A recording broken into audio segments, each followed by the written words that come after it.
So hi everyone. তো আজকে আমরা এটা আমাদের 11 তারিখ, 11 ফেব্রুয়ারি নিফটি ফিফটির ইন্ডেক্স। তোমরা জানো যে আমরা একটা ইন্ডেক্সে ট্রেড করি। তো প্রথমে লেভেলসগুলো ডিসকাস করি। এই লেভেলসগুলো আমি আগের দিন এই ভিডিওটাতে প্রোভাইড করেছিলাম। ঠিক আছে, আজকের ভিডিও শেষেও তোমরা কালকের জন্য মানে 12 তারিখের জন্য তোমরা লেভেলস দেখতে পাবে। ঠিক আছে, তো এবার প্রথমে লেভেলসগুলো একটু ডিসকাস করি। এই লেভেলসগুলো আমি তোমরা জানো যে আগের দিন ভিডিওতে প্রোভাইড করেছিলাম। মার্কেট এখানে ওপেন হয়েছে, এই লেভেলটাকে রেসপেক্ট করেছে, তারপরে এই লেভেলটাকে রেসপেক্ট করেছে।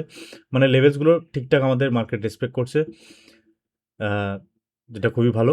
এবার তোমরা জানো যে আমি 5 মিনিটস টাইম ফ্রেমে আর 1 মিনিটস টাইম ফ্রেমে ট্রেড করি। ট্রেড নিয়ে আমি 1 মিনিটস টাইম ফ্রেমে। এবার যদি তুমি আমার ইন্ডিকেটরটা দেখো,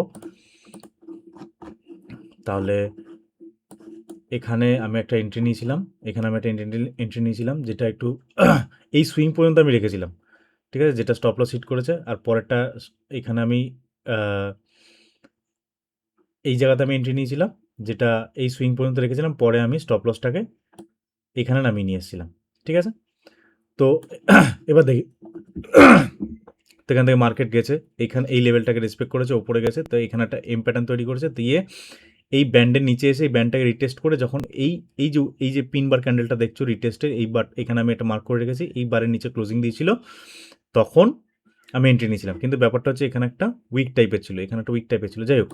ঠিক আছে, সেট আপ ঠিক ছিল, এন্ট্রি নিয়েছিলাম, স্টপ লস হয়েছে, কোনো ব্যাপার নেই। এখানে দেখো, এবার যদি তুমি 5 মিনিটস টাইম ফ্রেম দেখো, তাহলে এখানে একটা প্রপার এম প্যাটার্ন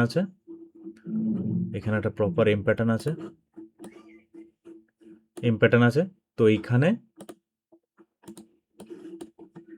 তুমি দেখো এই ব্যান্ডটাকে আর ক্রস করতে পারছে না। এই ব্যান্ডটাকে বারবার রিটেস্ট করতে করতে ফাইনালি এই জোনের নিচে যখন ক্লোজিং দিয়েছে এই ক্যান্ডেলটা, তখন আমি এন্ট্রি নিয়েছিলাম।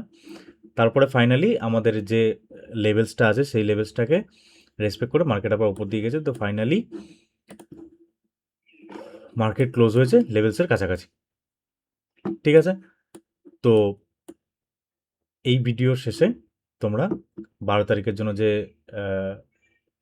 লেভেলসগুলো থাকবে, যে সাপোর্ট অ্যান্ড রেজিস্ট্যান্সগুলো থাকবে, সেগুলো তোমরা দেখতে পাবে।